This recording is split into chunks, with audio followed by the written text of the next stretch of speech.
Hello दोस्तों, मैं राकेश कुमार मौर्य आपके सामने मैं जलवायु विज्ञान क्लाइमेटोलॉजी पार्ट 4 में आपके सामने लाया हूँ, जिसमें हमने 20 प्रश्नों को सम्मिलित किया है जो आपके आगामी एग्जाम के लिए बहुत ही महत्वपूर्ण साबित होगा।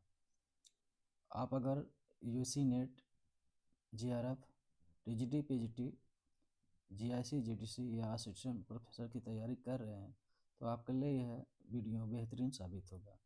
तो चलिए दोस्तों, बिना देरी किए हुए शुरू करते हैं। पहला प्रश्न कह रहा है दोस्तों, किस विद्वान ने पर्वतीय वर्षा सिद्धांत का प्रतिपादन नहीं किया है? बहुत ही अच्छा प्रश्न है। किस विद्वान ने पर्वतीय वर्षा सिद्धांत का प्रतिपादन नहीं किया है?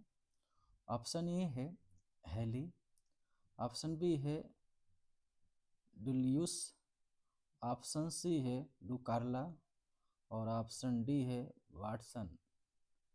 तो दोस्तों, इसमें जो पर्वतीय वर्षा सिद्धांत का प्रतिपादन नहीं किया है वो है ऑप्शन डी, वाटसन ने नहीं किया है, जबकि हेली, टुलियस और डुकार्ला ने किया है।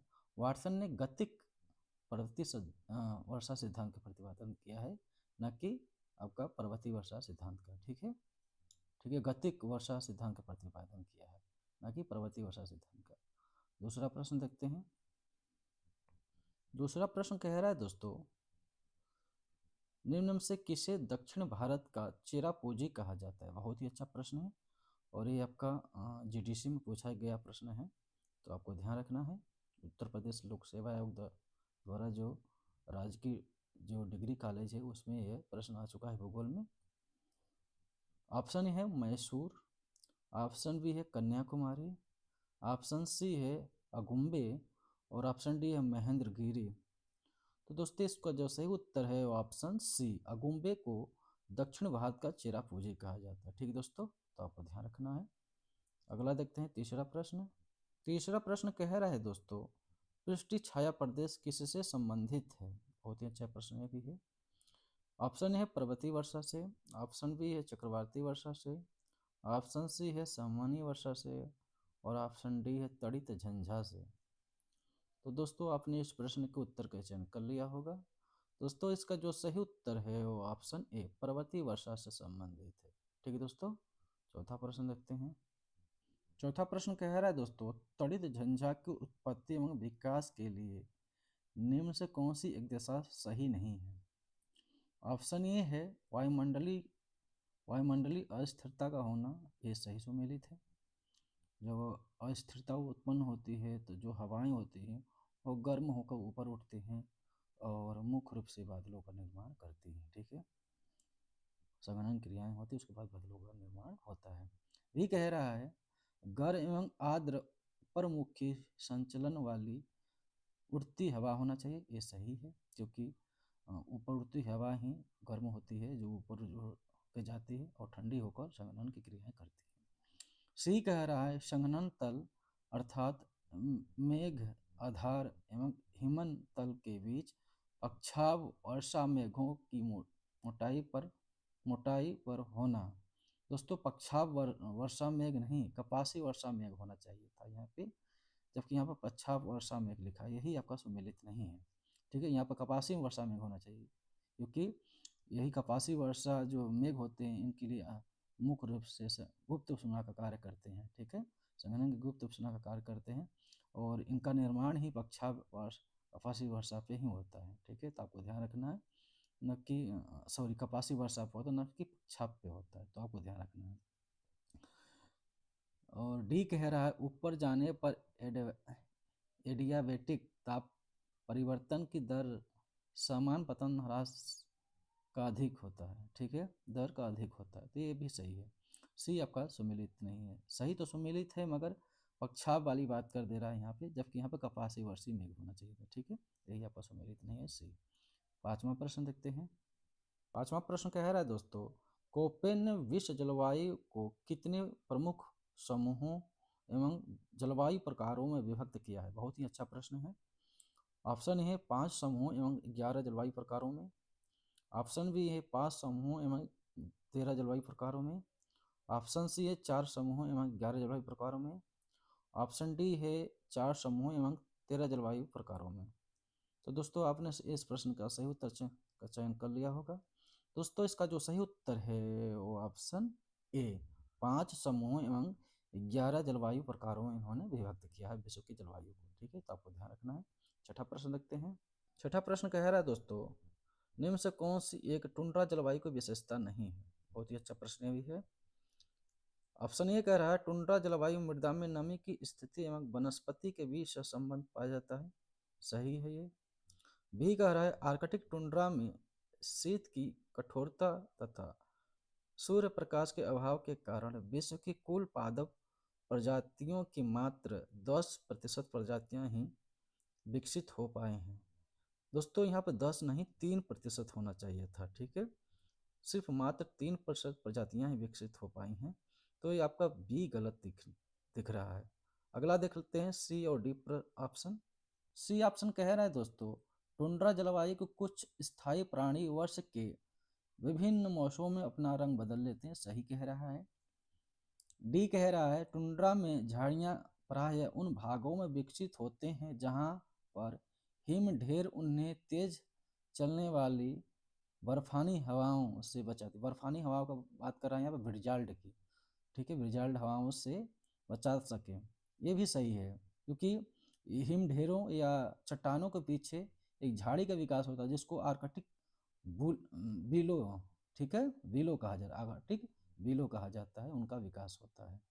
तो दोस्तों आपका जो बी था वो सुमेलित नहीं था। ठीक है, तो आपको ध्यान रखना है ये सुमेलित नहीं, क्योंकि वहाँ पे विश्व की 10% प्रजातियों की बात कर रहे हैं, जबकि विश्व की 3% प्रजातियों का ही विकास हो पाया है टुंड्रा प्रदेश में। ठीक है, अगला प्रश्न देखते हैं।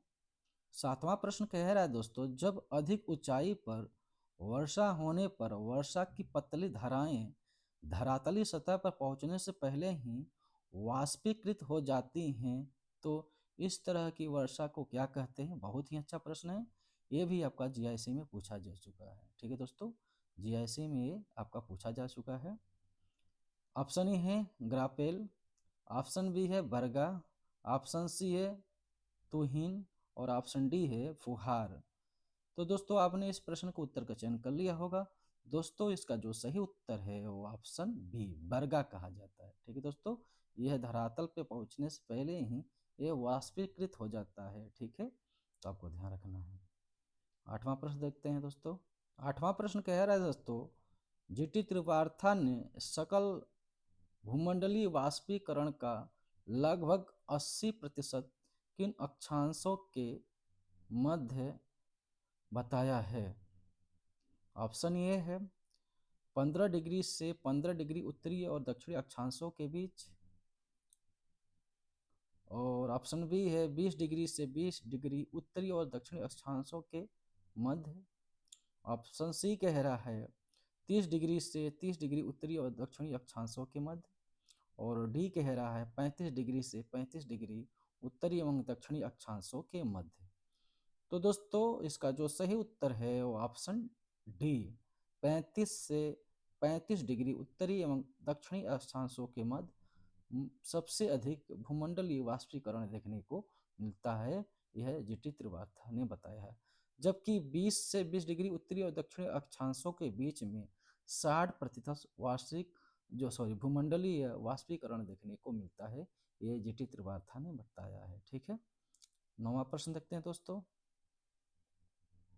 नौवां प्रश्न कह रहा है दोस्तों किसी सीमित क्षेत्र में वर्ष के किसी खास समय में चलने वाली हवा को क्या कहते हैं? ऑप्शन ए है स्थानीय पवन, ऑप्शन बी है स्थायी पवन, ऑप्शन सी है सामयिक पवन और ऑप्शन डी है घाटी पवन।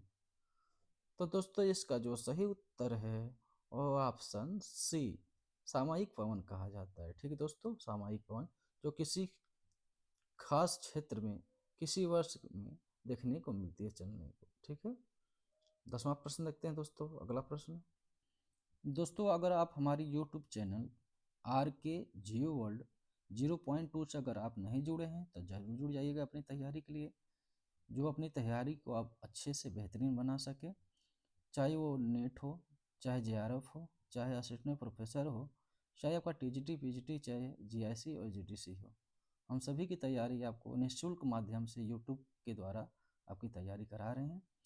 जो हम विभिन्न क्षेत्रों से प्रश्न ला रहे हैं आपके लिए, और आपसे बस यही आपसे उम्मीद लगाए हैं कि हमारे आप चैनल से जरूर जुड़ें और अपनी तैयारी को बेहतर बनाएं। अगर आपको हमारा जो कंटेंट है आपको अच्छा लगे, हमारी वीडियो आपको अच्छा लगे, तो आप हमारे यूट्यूब चैनल को सब्सक्राइब, लाइक, कमेंट जरूर करें। ठीक दोस्तों, 10वां प्रश्न कह रहा है दोस्तों, क्षोभमंडल में उच्च तलीय हवाओं जिनकी दिशा में ऋत्विक परिवर्तन होता है, कौन सी हवा कहलाती है?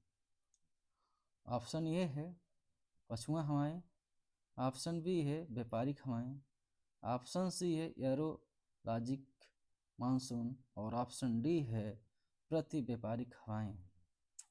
तो दोस्तों इसका जो सही उत्तर है वो ऑप्शन सी, एरोलॉजिक मानसून कहा जाता है। ठीक दोस्तों, एरोलॉजिक मानसून कहा जाता है, जिसमें ऋतु परिवर्तन होता रहता है। ठीक है, 11वां प्रश्न देखते हैं दोस्तों।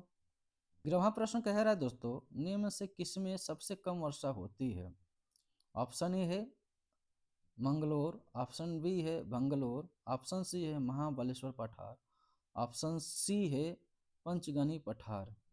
तो दोस्तों इसमें जो सबसे कम वर्षा होती है वो होती है बंगलोर में। ठीक है, बेंगलोर में सबसे कम वर्षा होती है। सबसे अधिक इसमें जो होती है वो होती है आपका मुख्य रूप से आपका महाबलेश्वर के पठार पर, उसके बाद मंगलोर में होती है, उसके बाद पंचगिनी में होती है, उसके बाद सबसे कम होती है वो आपका मंगलोर में देखने को मिलती है। ठीक है, तो आपको ध्यान रखना है, जिसमें महाबलेश्वर के पठार पर 6,500 ठीक है मिमी वर्षा देखने को मिलती है, जबकि वही आपका 2000 मिमी आपका मंगलोर में देखने को मिलती है, और 1700 आपका पंचगिनी पठार पे, और 500 के आसपास आपको मंगलोर में देखने को मिलती है। मिमी में की बात कर रहे थे, ठीक है, मिलीमीटर में। ठीक है, तो आपको ध्यान रखना है। 12वां प्रश्न देखते हैं दोस्तों। 12वां प्रश्न कह रहा है दोस्तों, मानसून की उत्पत्ति की तापीय संकल्पना का सर्वप्रथम प्रतिपादन किसने किया है? ऑप्शन ए है हेली, ऑप्शन बी है फ्लोन, ऑप्शन सी है त्रिवार्था, और ऑप्शन डी है जॉनसन। तो दोस्तों इसका जो सही उत्तर है वो ऑप्शन ए, हेली ने किया था। ठीक दोस्तों, हेली ने तापीय संकल्पना का प्रतिपादन किया है मानसून की उत्पत्ति से। अगला प्रश्न देखते हैं 13वां। 13वां प्रश्न कह रहा है दोस्तों, निम्न से यह किस विद्वान का मत है कि संपूर्ण पृथ्वी प्रति मिनट सूर्य से इतनी ऊर्जा प्राप्त करती है कि जितना मनुष्य जाति वर्ष भर में अपने विविध कार्यों के लिए उपयोग करती है? ऑप्शन ए है स्टीफन बोल्ट्जमैन, ऑप्शन बी है क्रिचफील्ड, ऑप्शन सी है त्रिवार्था, और ऑप्शन डी है पेटरसन। तो दोस्तों आपने इस प्रश्न के उत्तर का चयन कर लिया होगा। दोस्तों इसका जो सही उत्तर है वो ऑप्शन सी, त्रिवार्था ने ये कहा था। ठीक दोस्तों, त्रिवार्था ने कहा था कि संपूर्ण से इतनी ऊर्जा प्रति मिनट में प्राप्त होती है जितनी मनुष्य जाति अपने विविध कार्यों में वर्ष भर में अपनी ऊर्जा को खपाता है या उपयोग में लाता है। ठीक है, चौथा पॉइंट देखते हैं, 14वां प्रश्न देखते हैं। 14वां प्रश्न कह रहा है दोस्तों, नाइट्रोजन वायुमंडलीय गैसीय भार का कितना प्रतिशत है? बहुत ही अच्छा प्रश्न है, अभी तक हमको लग रहा है ये नहीं पूछा गया है। ऑप्शन है 75%, ऑप्शन डी है 76%, ऑप्शन सी है 77%, और ऑप्शन डी है 78%। तो दोस्तों इसका जो सही उत्तर है ऑप्शन ए 75%। अगर हम आयतन की बात करें तो वो होता 78%। ठीक है, यहाँ भार की बात कर रहा है न कि आयतन की। आयतन की हो जाता तो 78 हो जाता, या भार की बात कर रहा है तो वायुमंडलीय भार का 75% आपका देखने को मिलता है। ठीक है, 15वां प्रश्न देखते हैं दोस्तों। किस भूगोलवेत्ता ने मध्यवर्ती अफ्रीका को तड़ित झंझा की दृष्टि से विश्व का केंद्र कहा है? बहुत ही अच्छा प्रश्न ये भी है। ऑप्शन ए है पेटरसन, ऑप्शन बी है त्रिवार्था, ऑप्शन सी है एन स्ट्रालर, और ऑप्शन डी है क्रिचफील्ड। तो दोस्तों इसका जो सही उत्तर है वो ऑप्शन ए पैटरसन ने कहा था। पैटरसन ने मध्यवर्ती अफ्रीका को त्रित झंझा की दृष्टि से विश्व का केंद्र माना है। ठीक है, 16वां प्रश्न देखते हैं दोस्तों। 16वां प्रश्न बहुत ही अच्छा प्रश्न दोस्तों, ये छपने वाला प्रश्न है, बहुत ही अच्छा प्रश्न है। निम्न से किस स्थानीय शुष्क पवन को जलवायु प्रकोप कहा जाता है? क्लाइमेटिक हेजार्ड, बहुत ही अच्छा प्रश्न है। ऑप्शन है चिनूक, ऑप्शन बी है सांता आना, ऑप्शन सी है हरमट्टन और ऑप्शन डी है सिराको या सिराको। तो दोस्तों आपने इस प्रश्न के उत्तर का चयन कर लिया होगा। दोस्तों इसका जो सही उत्तर है वो ऑप्शन बी सांता आना को मुख्य रूप से जलवायु प्रकोप कहा जाता है, क्योंकि ये जो हवा चलती है दोस्तों तो उस क्षेत्र की मृदा की नमी भी सोख लेती है, इसी कारण इसको जलवायु प्रकोप के रूप में जाना जाता है। ठीक है, पेड़ पौधे सूखने लगते हैं, फसलें बर्बाद होने लगती हैं और कैलिफोर्निया के अंगूरों को बहुत ज़्यादा, जो बागायती फसलें हैं उनको बहुत ज़्यादा नुकसान पहुँचती है। सबसे ज़्यादा नुकसान अंगूर के फसलों को होती है। ठीक है, तो आपको ध्यान रखना है। और संताना कहाँ चलती है? कैलिफोर्निया में, जो शुष्क पवन है। ठीक है, तो आपको ध्यान रखना है। 17वां प्रश्न देखते हैं दोस्तों। दोस्तों हम अपने टेस्ट सीरीज में बहुत ही अच्छे प्रश्नों का ही कलेक्शन लाते हैं, जो आपके आगामी एग्जामों के लिए बहुत ही महत्वपूर्ण साबित होता है। अगर आप हमारे सभी टेस्ट सीरीज को रेगुलर देखते हैं तो आप पक्का एक दिन अपने मुकाम पे ज़रूर पहुंचेंगे, ये मेरा आपसे वादा रहा। ठीक है, अगर आपको किसी भी टॉपिक टेस्ट सीरीज चाहिए तो आप हमको कमेंट करके ज़रूर बता सकते हैं और मैं उस टॉपिक पे आपको वीडियो बनाकर टेस्ट सीरीज के रूप में उपलब्ध कराऊंगा। ठीक है दोस्तों, 17वां प्रश्न कह रहा है विश्व के किसी अन्य क्षेत्र में घटित होने वाली मौसम की घटनाओं के किसी सुदूर स्थित अन्य क्षेत्र के स्थानीय एवं जलवायु की दशाओं पर पड़ने वाले प्रभाव के अध्ययन को क्या कहते हैं? ये भी बहुत अच्छा प्रश्न है, छपने वाला प्रश्न है। ऑप्शन ए है सिनाप्टिक जलवायु विज्ञान, ऑप्शन बी है टेली कनेक्शन, ऑप्शन सी है भौतिक जलवायु विज्ञान और ऑप्शन डी है गतिक जलवायु विज्ञान। तो दोस्तों आपने इस प्रश्न को उत्तर का चयन कर लिया होगा।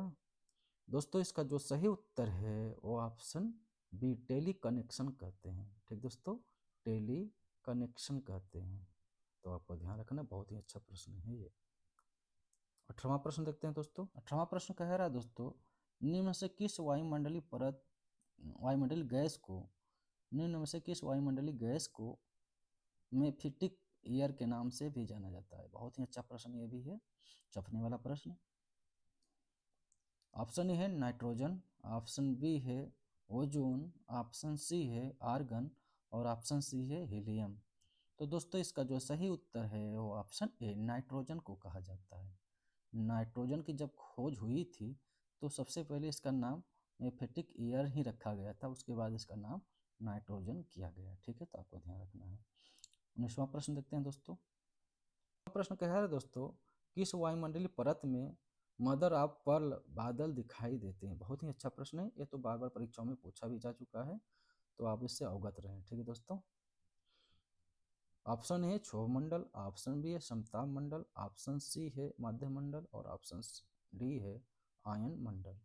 तो दोस्तों इसका जो सही उत्तर है वो ऑप्शन बी समताप मंडल को pearl of mother of pearl इसमें क्लाउड देखने को मिलते हैं। ठीक है, यहाँ पे जो पश्चात स्तरीय बादल होते हैं उसको पर्ल ऑफ क्लाउड भी कहा जाता है। ठीक है, तो आपको ध्यान रखना है।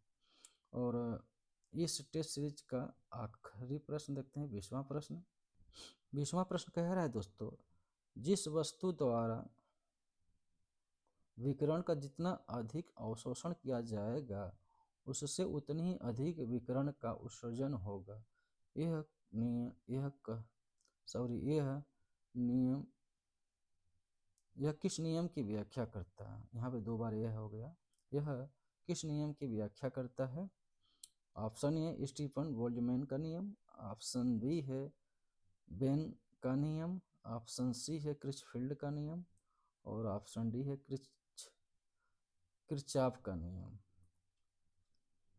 तो दोस्तों आपने इस प्रश्न के उत्तर का चयन कर लिया होगा। दोस्तों इसका जो सही उत्तर है वो ऑप्शन डी किरचॉफ का नियम। ठीक है। किरचॉफ का जो ऊर्जा से संबंधित जो नियम है, जब आप किरचॉफ के नियम पढ़ेंगे तो उसमें यही कहा गया कि जिस वस्तु द्वारा विकिरण का जितना अधिक अवशोषण होगा उससे उतनी ही अधिक विकिरण का उत्सर्जन भी होगा। ठीक है, तो ये था दोस्तों 20 प्रश्न जलवायु विज्ञान से संबंधित पार्ट 4 का। इसमें हमने बेहतरीन प्रश्नों को सम्मिलित किया था। दोस्तों अगर आप हमारे यूट्यूब चैनल RK जियो वर्ल्ड 0.2 से अगर नहीं जुड़े हैं तो ज़रूर जुड़ जाइएगा और बेल आइकन को प्रेस ज़रूर कीजिएगा, जिससे आने वाली वीडियो की सारी नोटिफिकेशन आपको ज़रूर मिलती रहे। और अगर जुड़े नहीं तो मेरे चैनल को लाइक सब्सक्राइब जरूर कीजिएगा। ठीक है दोस्तों, और अपनी तैयारी को बेहतरीन बनाइएगा। दोस्तों हमारी यही सलाह आपसे है कि आप अच्छे बुकों को पढ़ें, किसी प्रकाशन के चक्कर में ना पड़ें, क्योंकि प्रकाशन के चक्कर पड़ेंगे तो आप धोखा खाएंगे, 1-2 प्रश्न से आप चूक जाएंगे हर परीक्षाओं में। अब अच्छा स्टैंडर्ड बुक पढ़ेंगे तो आप बहुत ही जल्दी सक्सेस होंगे, ये मेरा आपसे वादा रहा। ठीक दोस्तों, तो आज के लिए बस इतना ही दोस्तों, धन्यवाद। अगला पार्ट मैं जल्द आपके लिए सामने लाऊंगा, 5वां पार्ट। ठीक है दोस्तों, धन्यवाद।